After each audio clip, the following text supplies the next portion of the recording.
I were at the Diplomat, a new restaurant here. Well, I think it's the third day in Hamilton, King William Street, and we're lucky enough to be dining at the chef's table. I think we are the very first people to be afforded the opportunity to dine here at the chef's table.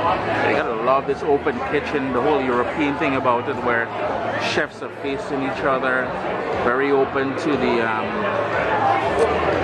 guests, the diners and stuff like that. But going through the menu now, and I'm gonna rock some good food here tonight, I'm telling you.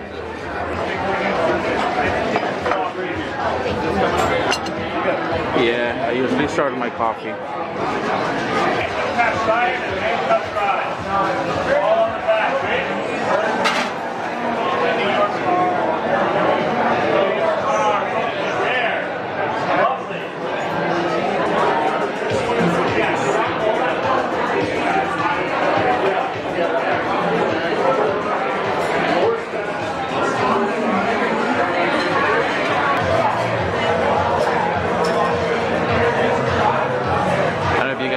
But there's a couple, looks like strip loins being grilled off there, and ever so often you're getting a whiff as the flame hits it. While I'm not into wine, the wine this year, from what the little that I know, seems to be very comprehensive. I don't know if you guys can see the list, but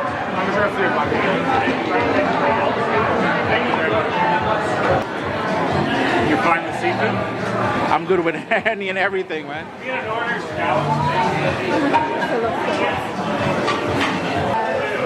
Jam, crust, sage, lemon juice, and pistachio. It's taking forever to zoom in. Taya got the good advice. It's a gin-based drink. Just waiting for her to give us her feedback on things. Want to try it?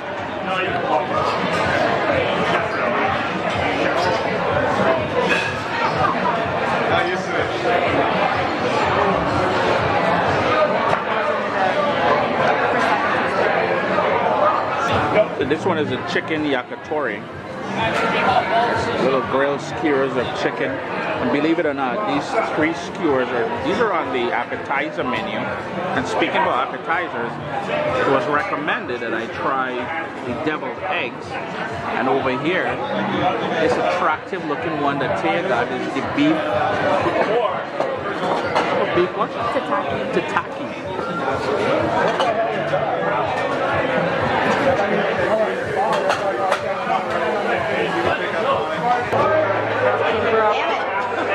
They move so fast.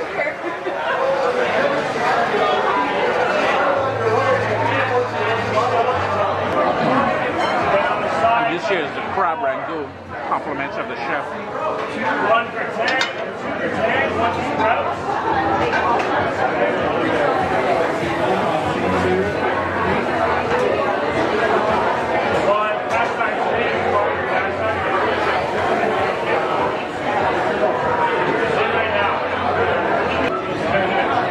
So along with the crab rangoon,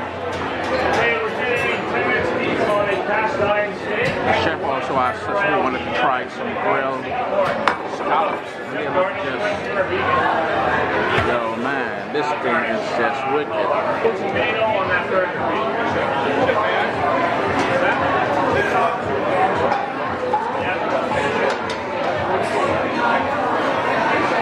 Oh my.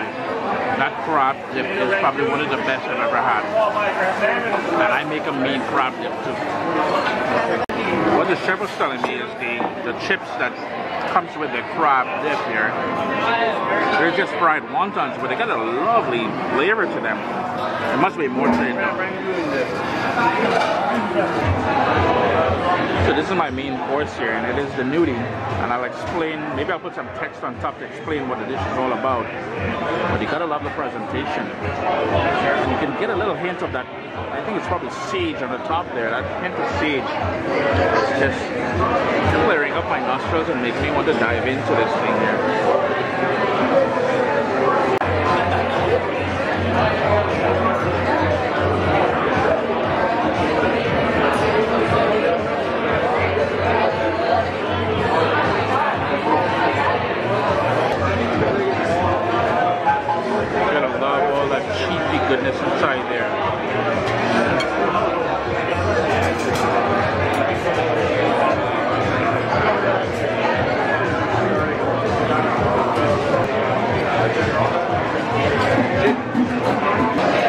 here now? So it's the Benny Sour, sesame washed rye, Galliano, lemon juice, egg whites, and Dillon's lemon minis. What's the very top? Is sesame seeds or something? Yeah, it's the sesame washed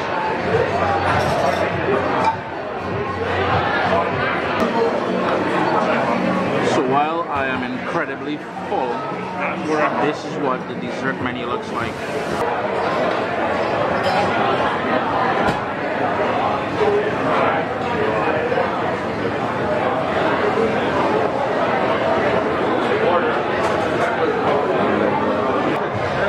So for our events packaging, rather than do like the traditional at dinner, you know, menu option A, menu option B, menu option C, steak, chicken, or salmon, we've designed a bunch of feasting menus. Okay. It's designed to be a large format shared dining experience. So you and 15 or 16 of your guests, and you basically all enjoy one large menu. So the 4 menus we have is a fried chicken menu, so fried chicken, candied yams, collard greens, fresh biscuits. Very southern. Yeah, deviled eggs to start, a huge vegetable platter to start, and then a finished ice cream sandwiches. Right? So everyone gets to enjoy that family stuff. We have a Meze meal, and this is our vegetarian vegan option. So large platters, these guys, big guys here, filled with Persian love rice, hummus, fresh flatbreads, dips, falafel, whole roasted cauliflowers, and they come out as just It would be like the one you showed me earlier, the cauliflower. whole cauliflower, Yeah. and then just procession of dishes laid out as your guests just to enjoy and eat. Classic prime rib roast, so full on the bone rib roast, puddings, whipped potatoes, roasted root vegetables, but this large format approach. But now something like the prime rib roast, you would carve it at a table for them? So we bring it out, Yeah. we bring it, let them go, bring it back, carve it up, and then everyone can divvy it up. And you can have, each menu has to have at least 8 people having it, so if you had 16 people would have to be like the Meze meal, Yeah. you can have 8 portions of the Meze, 8 portions of the roast beef, and there's still enough for everyone to have a little bit of everything. Yeah. So, and we're thinking about expanding it to the point, you know, in those, that'll be very seasonal, you know, so change it up in the warmer months, you know, and things that you can't do regularly on a menu. So, you know, when spring lamb comes in, Yeah.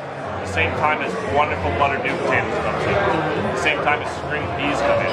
Imagine an entire whole roast lamb on your table with a big mountain bowl of buttered new potatoes and minted sweet peas and a really big jug of delicious choux mint sauce, and that's your Yeah. meal. Well, when does the event sort of, when does that start? Does it start already? So if you have a group of over 16 right now, you can come in and those are your options for having that large. I guess you would need advance notice of this though, right? You would hear. Yeah. Sounds good, man. I love the whole family dining together on the table. So I did a lot of that in Toronto. Yeah.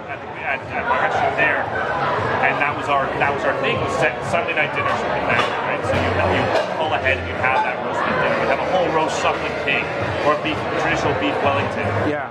And it's a great way to eat. It is. Everybody's getting. It brings up good conversation and everything as well too, right? This here is the main dining room area. There are 2 dining rooms at the very front. Actually, there are 2 sort of sitting rooms at the very front, and then there's a dining room here. The bar is over here. It's a lovely vibe here. But then over here is where we're at the chef's table here. Tay is doing sheets.